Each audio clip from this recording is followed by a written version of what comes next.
Captain Elena Vasquez kept 17 memorial plaques mounted on the bridge of the UES Defiance, each one etched with the name of a species that no longer existed as free beings.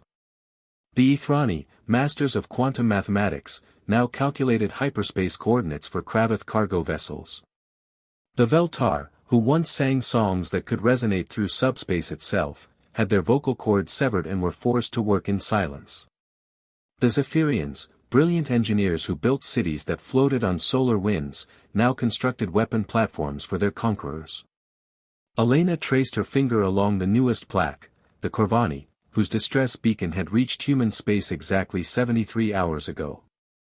By the time the signal arrived, traveling at light speed across the vast emptiness, their homeworld had already been stripped of resources and their population relocated to work camps scattered across the Kravoth Empire.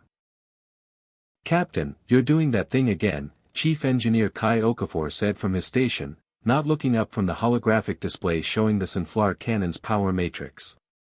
His dark hands moved through the projection, adjusting quantum field alignments with the casual confidence of someone who designed weapons that technically shouldn't exist. "The brooding thing. It's making the new crew members nervous." "I don't brood," Elena replied, settling into her command chair. "I contemplate. There's a difference. Brooding implies I'm being dramatic about things I can't control. Contemplating means I'm planning how to make someone else's life very, very difficult." Communications Officer Zara Reeves looked up from her station, where she'd been monitoring subspace chatter across 12 different alien communication protocols. Her cybernetic implants, neural interfaces that let her process multiple language matrices simultaneously, flickered with soft blue light as she processed incoming data streams. "The Corvani beacon isn't the only one, Captain. I'm picking up at least 6 other distress calls from the outer rim sectors. All of them cut off mid-transmission." Elena wasn't surprised. The Kravoth had spent 20 years perfecting their conquest methodology with the efficiency of an industrial process. They'd identify a species, study their weaknesses, then deploy overwhelming force while simultaneously jamming all communication channels. By the time neighboring systems realized what was happening, another civilization had been added to their expanding empire of slaves. The really frustrating part, and Elena had spent considerable time being frustrated about this, was how predictable it all was.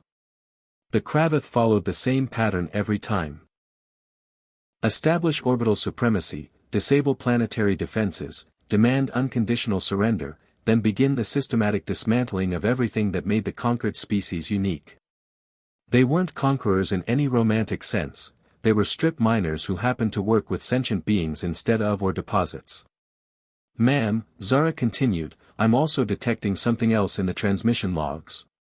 The Corvani managed to send out a secondary beacon before they were silenced. It contained tactical data about Kravoth fleet movements and, well, it was addressed specifically to humanity. That got Elena's attention. Specifically to us? How would they even know we exist? "Apparently, Captain, we have something of a reputation." Zara's expression was carefully neutral, but Elena caught the slight twitch at the corner of her mouth that meant she was suppressing either amusement or concern.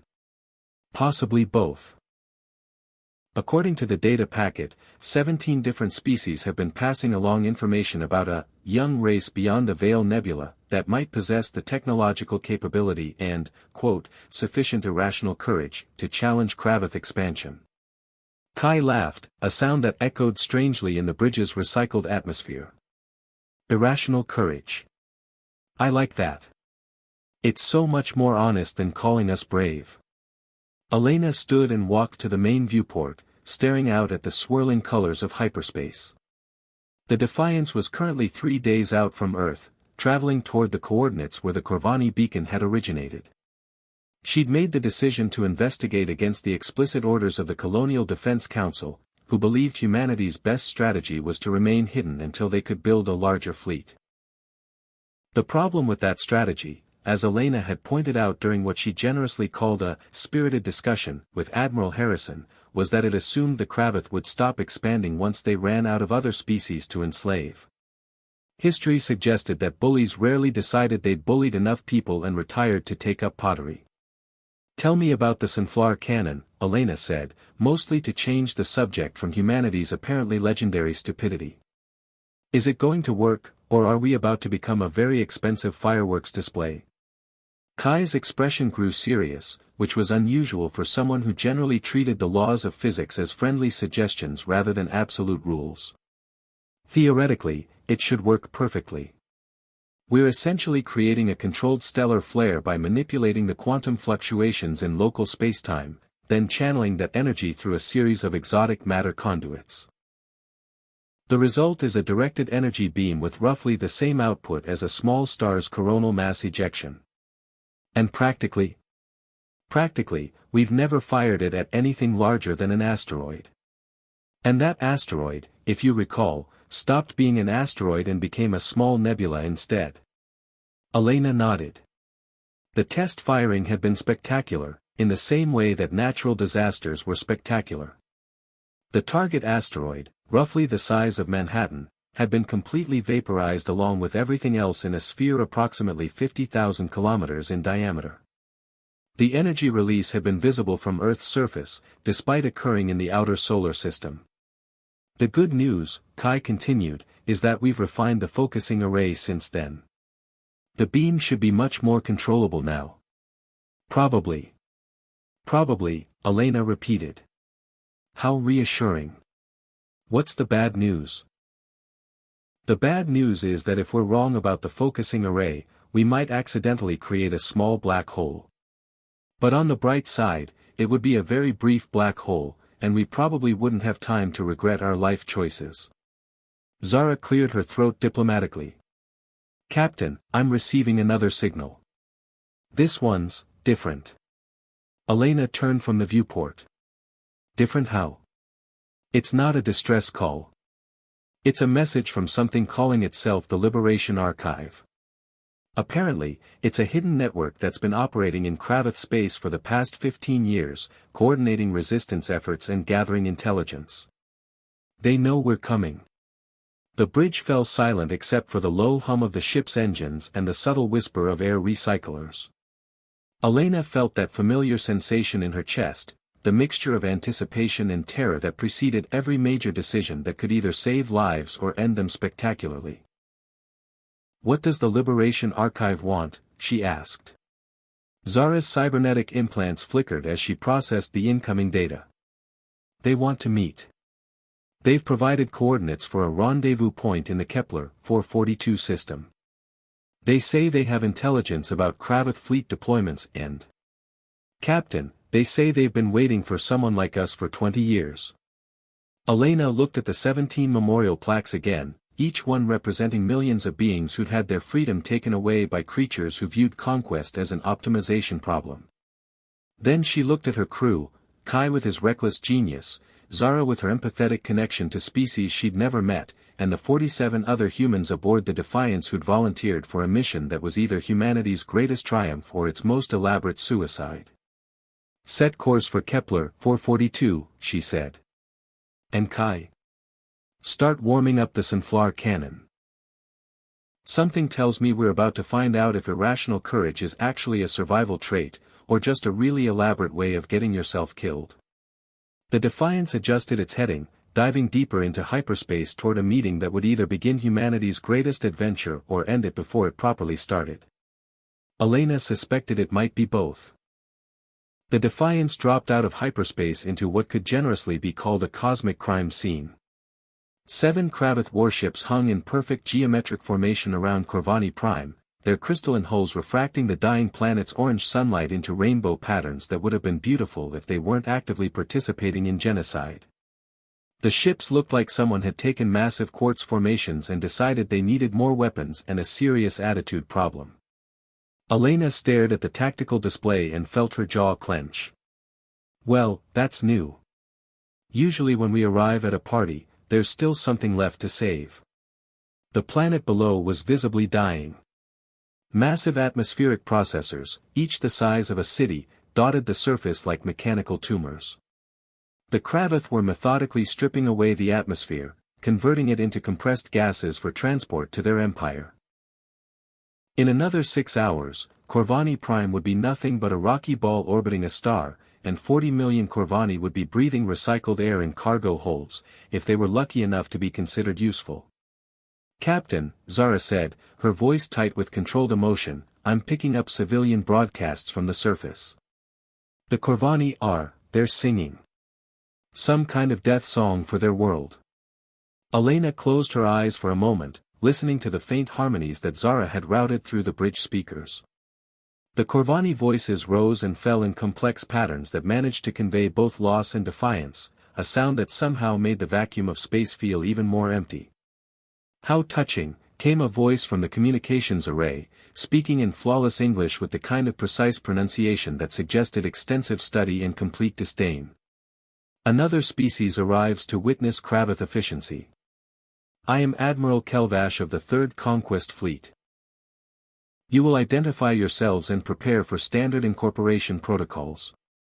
Kai looked up from his engineering station with the expression of someone who'd just been told his favorite restaurant had run out of coffee.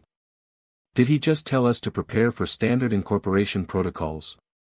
Like we're some kind of quarterly business report? "I believe he did," Elena replied, then activated the comm system. "This is Captain Elena Vasquez of the United Earth ship Defiance. Admiral Kelvash, I'm afraid there's been a misunderstanding.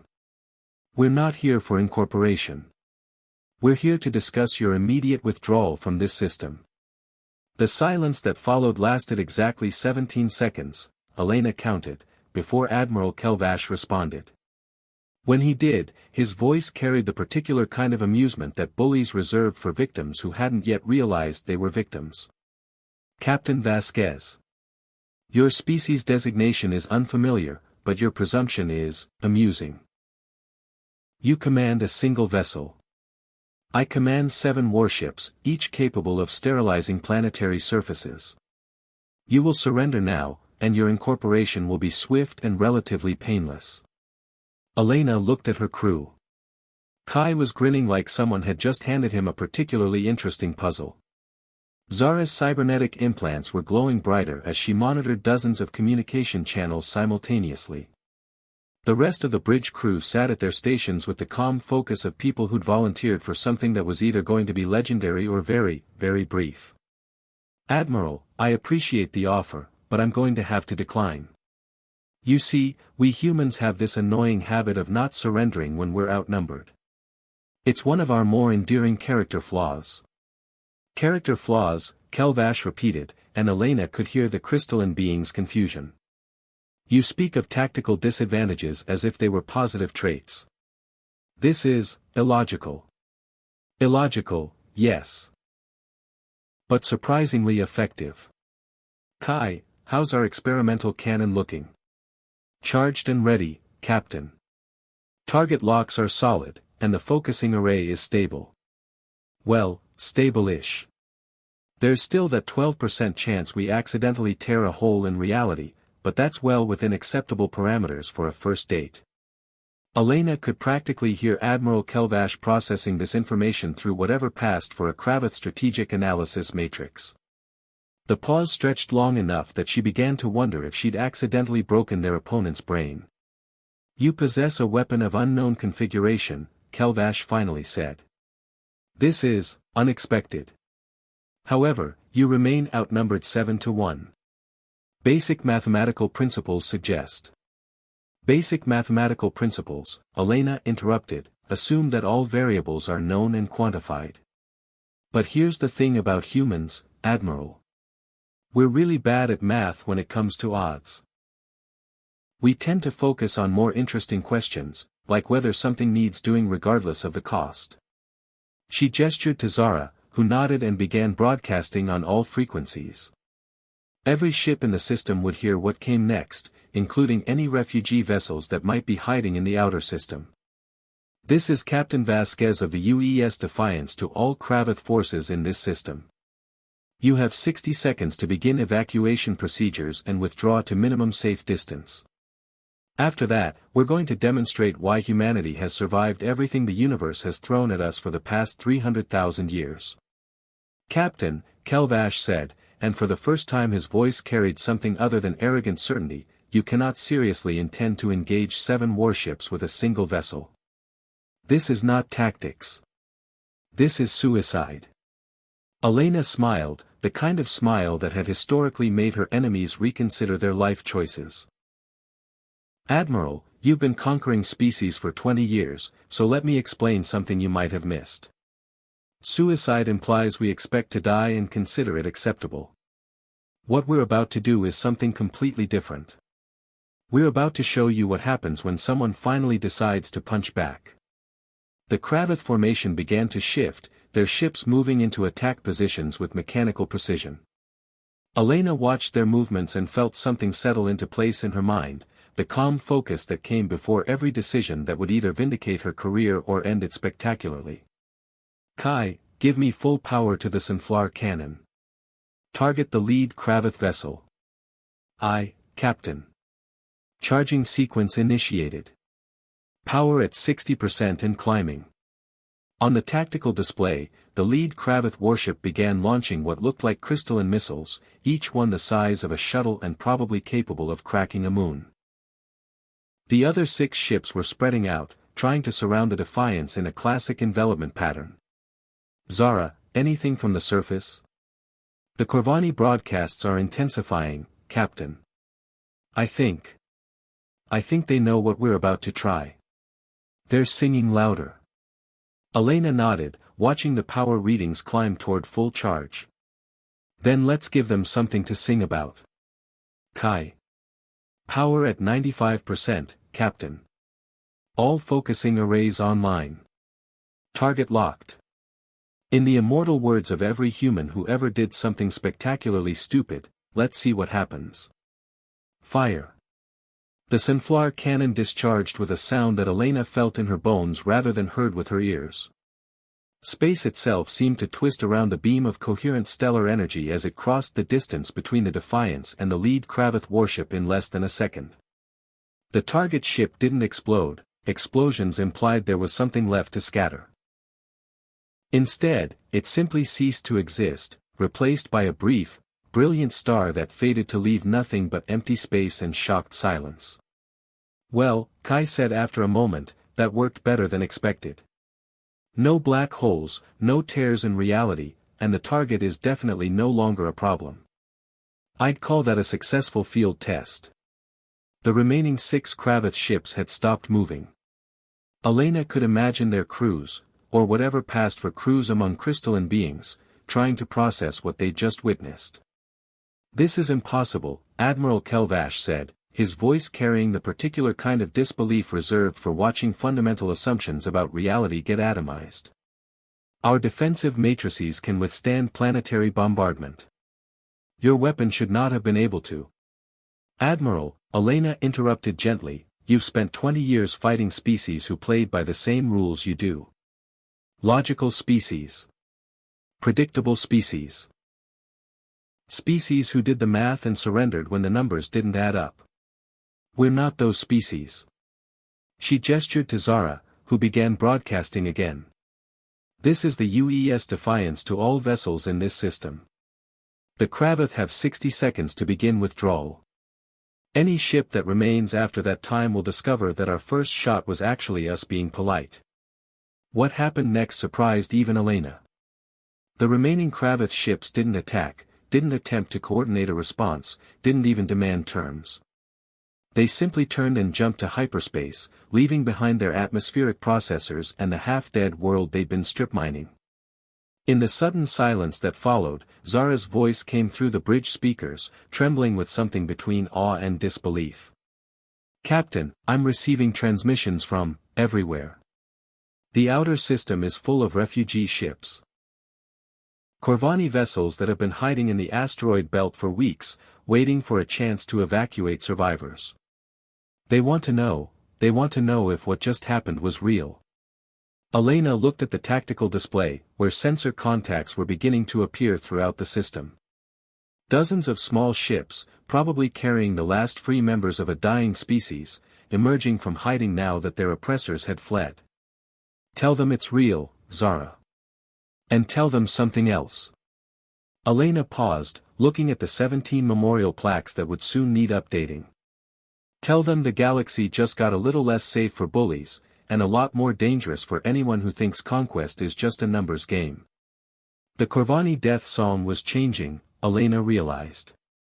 The harmonies were shifting from loss to something else entirely. Something that sounded almost like hope.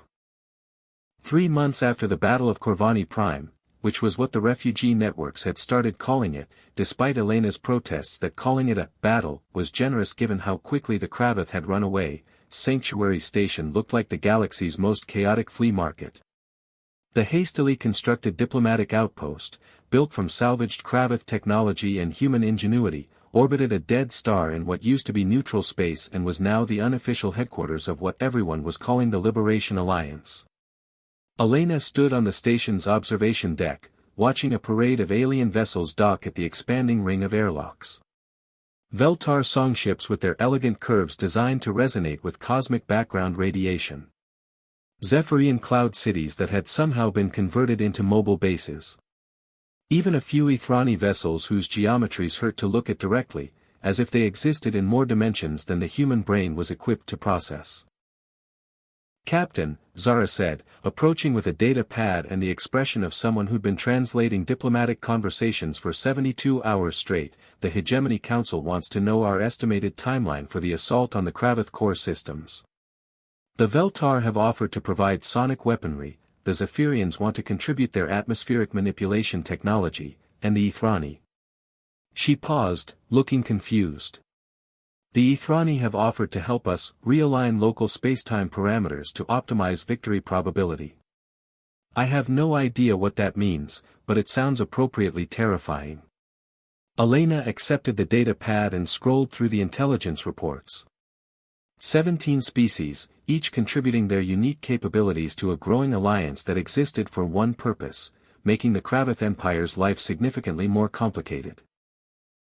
The irony wasn't lost on her that humanity, the newest species in galactic politics, had somehow become the organizing principle for what was essentially the universe's largest therapy group for conquest survivors. "Any word from Earth?" Elena asked. "Admiral Harrison sends his compliments and asks that you please stop starting galactic wars without filing the proper paperwork first. Also, the Colonial Defense Council has approved production of 12 Morrison Flar-class vessels, and they're naming the first one after you. The UES Vasquez has a nice ring to it. What about the Kravoth response?" Zara's expression grew serious. "That's where things get interesting. According to our intelligence network, the Kravoth have recalled their expansion fleets and are consolidating around their core worlds. They're treating us as what they call a systemic anomaly requiring maximum resource allocation." Elena looked up from the data pad. "They're scared. Terrified, according to the Liberation Archive. 20 years of methodical conquest, and suddenly there's a species that doesn't do math the way they expect. They don't know how to process it." A new ship was approaching the station, massive, angular, and covered in what looked like deliberately intimidating spikes. Elena recognized the design from intelligence briefings, a Kravoth diplomatic vessel, probably carrying some kind of surrender demand or negotiation attempt. "Interesting timing," Elena murmured. "Zara, assemble the Alliance Council. Looks like we're about to receive our first official diplomatic contact from the Kravoth Empire." An hour later, Elena found herself in Sanctuary Station's main conference chamber, surrounded by representatives from 17 different species. The diversity was staggering, beings of crystalline energy sitting next to creatures that looked like ambulatory plants, next to others that existed as organized swarms of microscopic particles. The only thing they had in common was a shared expression of curiosity mixed with barely controlled hostility toward their former oppressors. The Kravoth representative materialized in the center of the chamber via holographic projection, a being that looked like a cross between a geometric sculpture and an angry rainbow. When it spoke, its voice carried the same precise diction Elena remembered from Admiral Kelvash, but with an undertone of something that might have been desperation. "I am Negotiator Prime Zexthala of the Kravoth Consolidation Authority. I come bearing terms for the cessation of hostilities and the restoration of proper galactic order. Elena leaned back in her chair and tried not to smile. Negotiator Prime, how nice to finally meet you. I'm Captain Vasquez, and these are my friends. We were just discussing how much we've been enjoying the disruption of proper galactic order. Please, tell us about these terms.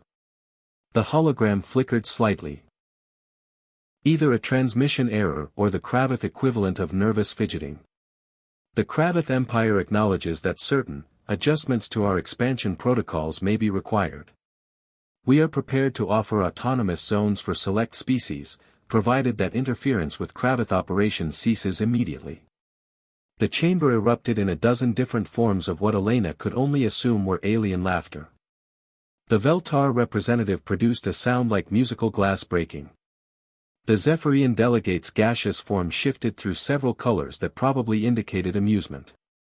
Even the Ethrani managed something that looked like dimensional snickering. Autonomous zones, Elena repeated slowly. How generous. You're offering to let some of your slaves govern themselves, as long as they don't interfere with your enslavement of everyone else. The terms are generous, Zexthala insisted. The alternative is total war, which serves no logical purpose. The Kravoth Empire possesses superior numbers, superior technology, and superior strategic positioning. Mathematical analysis indicates that continued resistance will result in unnecessary casualties across all participating species. Elena stood and walked to the chamber's main display, which showed a tactical map of the known galaxy. Kravoth territory was marked in cold blue, stretching across hundreds of star systems. The liberated zones showed as small patches of green, scattered throughout the empire like spots of infection. You know what I love about mathematics, Negotiator Prime? It's entirely dependent on the accuracy of your initial assumptions. Elena touched a control, and the display shifted to show fleet movements over the past 3 months. Your mathematical models assume that conquest follows predictable patterns. But what happens when one of the variables in your equation turns out to be completely irrational? The hologram of Zexthala remained motionless, but Elena could sense the calculation happening behind those geometric features. The Kravoth were trying to process a scenario their empire had never encountered. Organized resistance backed by a species that treated impossible odds as a personal challenge. The human variable, Elena continued, is that we don't actually care about your superior numbers or strategic positioning. We care about whether something needs doing.